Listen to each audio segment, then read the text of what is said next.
All right.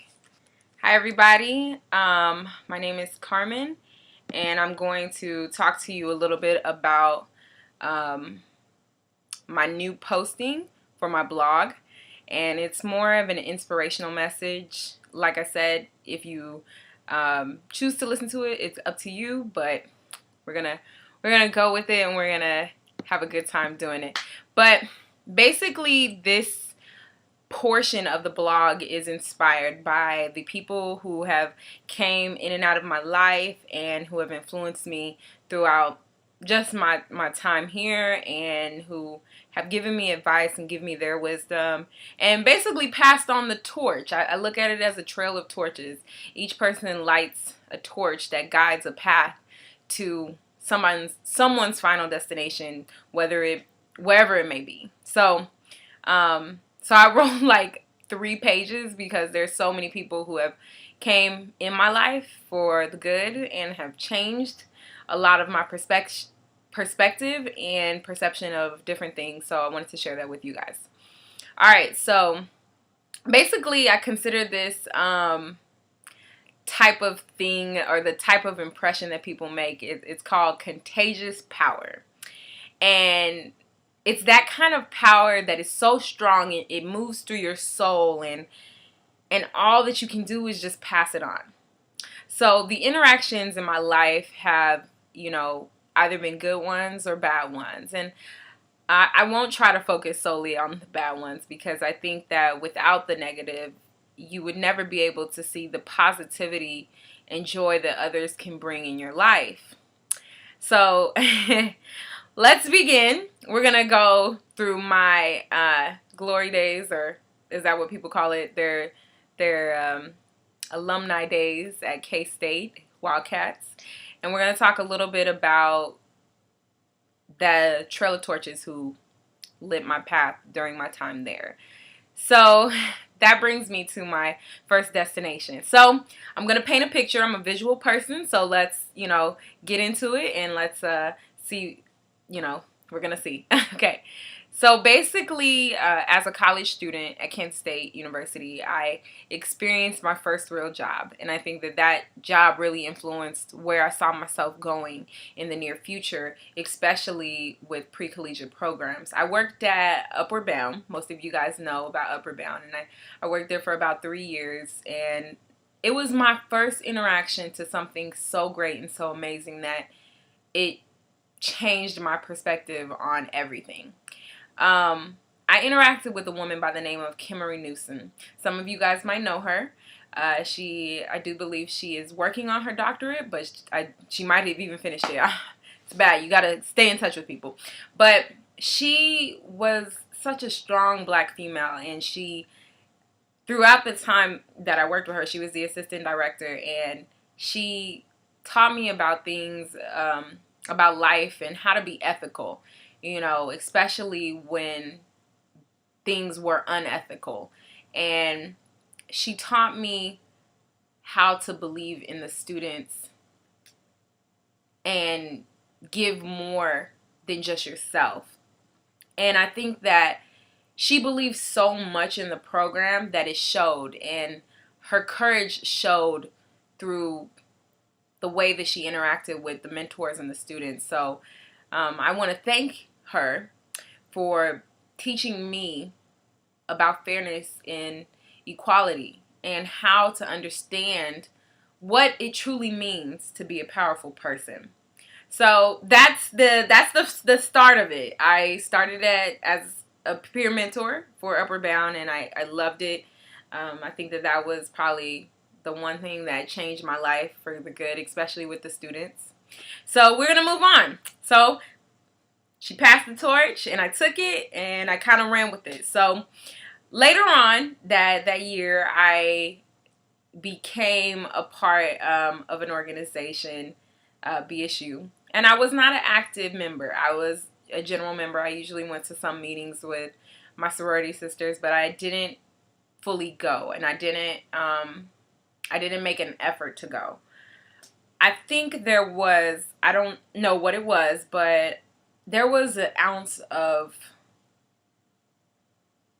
and I'm trying to find the word, there was an ounce of just hopefulness, because I saw something in the Black Student Union that I saw in myself and I saw in the community. And the biggest thing is that I didn't want it to seem as a clique. I wanted it to seem as more of a home, more of a community where you could come and connect with people that look like you, that had the same experiences that you had, that went through some of the same trials and tribulations that you had. And through that, I ran for president.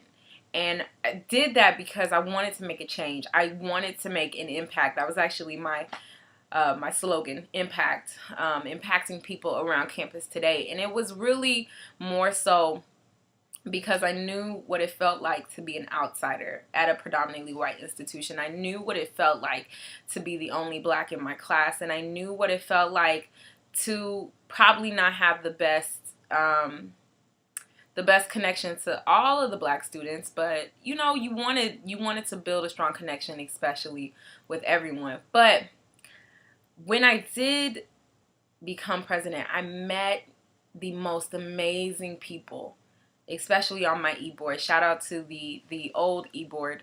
I think everybody's long gone now, but definitely Kristen, Jasmine, Janae, Cassie, Brittany, Elena, Vanessa, Sam, Deborah. Like, there were so many people. The list could go on. The freshman action team, and all the general members. I mean, everyone was a part of something greater than themselves, and they wanted to make a difference in people that looked exactly like them. That it wasn't just about, I want to put this on my resume. It was more than just that. It was building a community, within a community.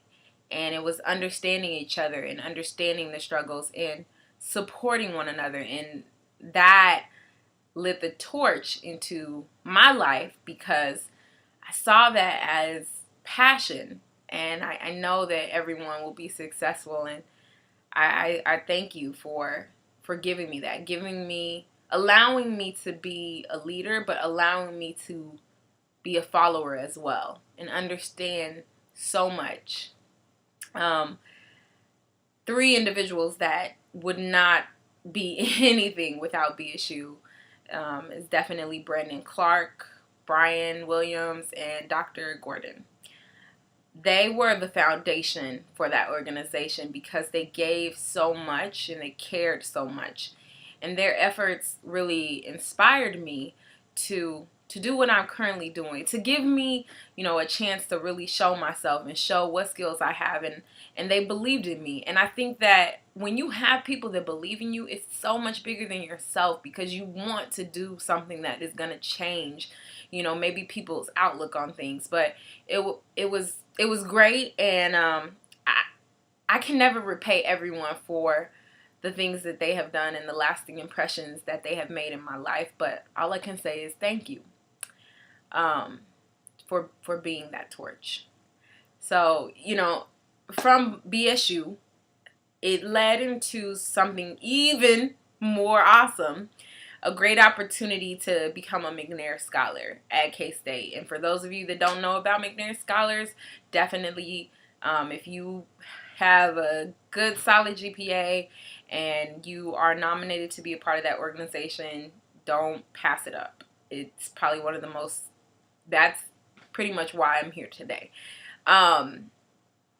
Basically, the influence of individuals provided a safe zone for me to be myself and learn things about myself that I probably didn't know. When I became a McNair Scholar, I met the most amazing person by the name of Laura Boyer. She worked so hard, and she saw the potential in her students that probably a lot of students didn't see in themselves, especially delving into like the research side of things, going in to get your PhD. I mean, as college students, we don't probably think about the end goal, and I talked a little bit about in my other previous blog posts, but we don't think about the end goal. Where do we see ourselves, in the next 5 to 10 years? We're just kind of working through those steps, and she gave me hope in a time where I didn't think hope was possible. during my time at K-State, I never got my teaching certificate as my undergrad major.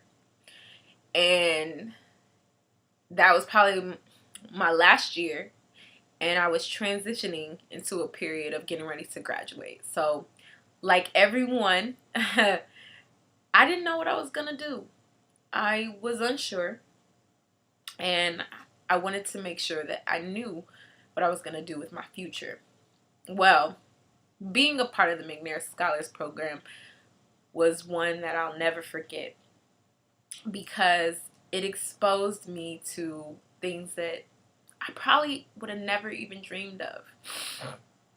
And that usually deals with, the opportunity to pursue a PhD, presentation experience, and just overall going and furthering your education. So when I didn't receive my teaching certificate, of course I thought all hope was lost, and I was like, what am I going to do? After I graduate, of course I could go to grad school. What am I going to major in? All those things ran through my head. But I had support from the individuals that surrounded me. And from Laura and her enlightenment, I met my mentors too. My mentor for the McNair Scholar, and then a deemed mentor that I kind of pushed on her. Both of them by the name of Dr. Judith Huey and Dr. B. Stoney. Dr. Huey was my first real mentor from the McNair Scholars Program, and we engaged in research that was very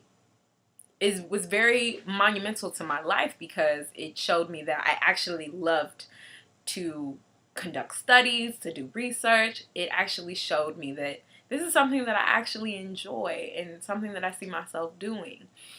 But not only doing that, being able to make a change by doing it. And she never gave up hope on me. She would always push me. She would always give me readings. She even let me take one of her classes, which is not offered to undergraduate students, and do it as an independent study. I mean, endless opportunities came from my interaction with her. And then I met Dr. Stoney. I hope she's watching this, because that would be awesome. I'm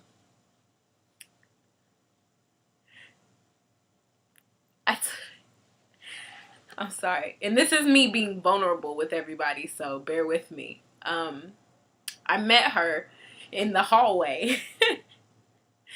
And this is at a time, like I said, at a time where I was still unsure about what I was going to be doing and what I saw myself doing in the near future. And she's a black female at K-State. And she's an educated, strong black female who taught multicultural education. And I love that class so much because it was so inspiring, and it was so just amazing. And the opportunity to expose to that was truly phenomenal.